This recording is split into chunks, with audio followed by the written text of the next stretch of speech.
ውድና የተከበራችሁ የዩቲዩብ ቻናል ቤተሰቦቻችን እንኳን ደህና መጣችሁ እንላለን። አብራችሁን ስለምትሉ ስለምታበረታቱ እናመሰግናለን። ላይክ፣ ሰብስክራይብ፣ ኮሜንት በማድረግ ወዳጅ አጋርነታችሁን አሳዩን። እኛም አዳዲስ መረጃዎችና አዳዲስ ዜናዎችን ወደ እናንተ ይዘን ለመምጣት ተዘጋጅተናል። አብራችሁን ቆዩ።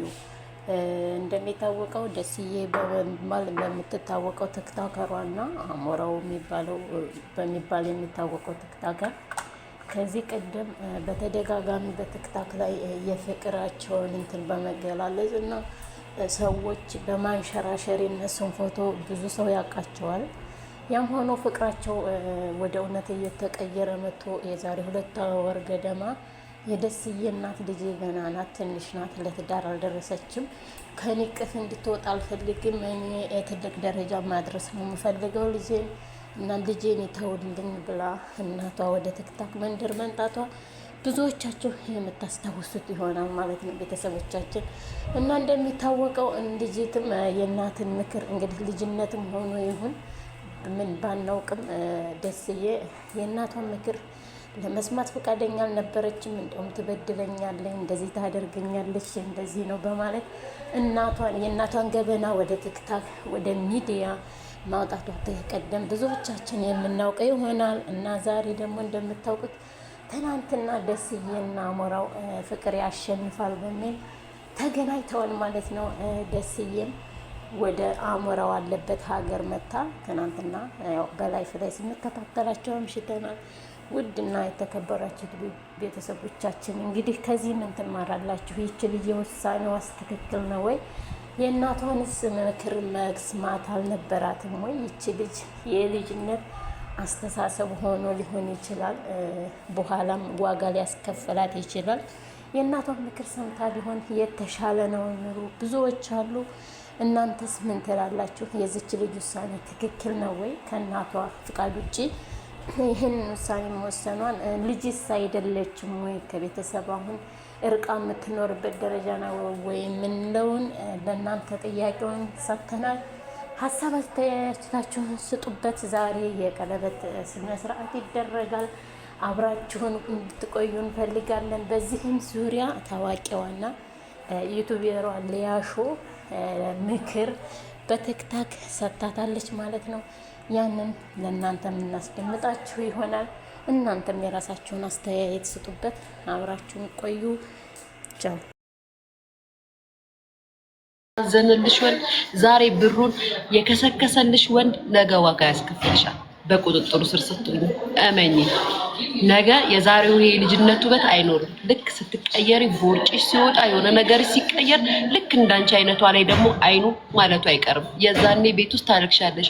ልጄ ብዬሽ ነበር ትልሻለች እናትሽ። ስለዚህም እናቴ የመረቀው ነገር ምንም ቢሆን እናቴ መታ ትቆጣለች ሲል ይፈራል ወንድ ጅል። ማንም እንደሌለሽ ካወቀ ይጫወትብሻል። መታ የምትቆጣ እናት የሚቆጣ ወንድም አባት ከሌለሽ ይረግጥሻል። ያው አደባባይ ላይ በህዝብ ፊት አዋርደሻት ዋጋ ትከፍያለሽ። ጥሉኝ። እዚህ ውስጥ ያላችሁ እንዳለ የሱ ደጋፊዎች ምናምን በክፋት ከመሰላችሁ ጥሉኝ። እንደ ሴት ልጅ እንደ አንድ ብቸኛ ሴት ልጅ ማንም እንደሌላት ሴት ልጅ ሁኚ ነው የምነግራችሁ። የእናትን ጥቅም ከኔ በለጠ የሚያውቀው የለም። እናቴ በመኖሯ ባለመኖሯ የተጎዳሁትን እኔ ነኝ ልነግርህ የምችለው። ቤተሰብ ማለት እናት ማለት ለባል ምን ያህል ክብር እንደሆነ ለማይገባችሁ ሰዎች ኦኬ፣ ለሚገባችሁ ግን እናትሽ ከነበደሏ ከነስድቧ ከነግልምጫዋ እናትሽ ናት፣ መከበሪያሽ ናት። ሞኝት የምሬ መከበሪያሽ ናት። እናቴ ጋር ሄዳለሁ ብትይ እናቷ መጥቶ የሆነ ነገር ይሉኛል ብሎ አፉን ዘግቶ ሚዲያ ላይ አዋርደሻል። ነገ በማን ኃላፊነት ልትወጪ ነው? ማን ነው ኃላፊነትሽን የሚወጣልሽ? በጣም ታሳዝናላችሁ። እግዚአብሔርና እኔ በነገራችን ፍቅር ያሸንፋል ምናምን መቼ ተፈቅረው ኖሩና ነው ፍቅር ያሸንፋል የምትባባሉት? ፍቅር ያሸንፋል ተገናኙ ፋያሉ ፍቅር ምናምን። እኔ እኮ ግራ እስኪገባኝ ቤተሰብ በሊቢያ ነው በየመን ነው እነዚህ ልጆች የተገናኙት? እሱ ነው በየመን የገባው ሊቢያ የገባው። እሷ ከአሜሪካ በባህር ነው እንደገባችሁ በሜክሲኮ ምናምን አድርጋ ነው እንዴ አምልጣ የገባችሁ? እስኪል ድረስ ብሽሽቅ አረጋችሁት። ትዳር ብሽሽቅ አይደለም ባይዘው። ትዳር ተከባብረህና ተዋውቀ ቤተሰብን አክብረ የምትገባበት ትልቅዬ ነገር ነው። አቤት ትዳር እንዴት እንደቀለለ በስመ አብ ወመንፈስ ቅዱስ። ሀይ ትዳር እኔ ለምወደው ሰው ራሱ ትዳር አግቡ ብዬ አልመክርም። እኔ የምወደው ቱቱዬ አግቢ አልላትም። ትዳርን ለማወቅ ብዙ አመት ኖሪ፣ ከሌሎች ከብዙ ሰዎች ተማሪ እና ጠግበሽ ምናምን ነው ግቢ የምልሽ። የራስሽን ነገር ይዘሽ ግቢ የምልሽ ትዳር ስለሆነ ብቻ ግቢበታል። ዋጋ ነው ትዳር ማለት ዋጋ ነው። ዋጋው ስገቡበት ነው የምታውቁት ምን ያህል ዋጋ እንዳለው።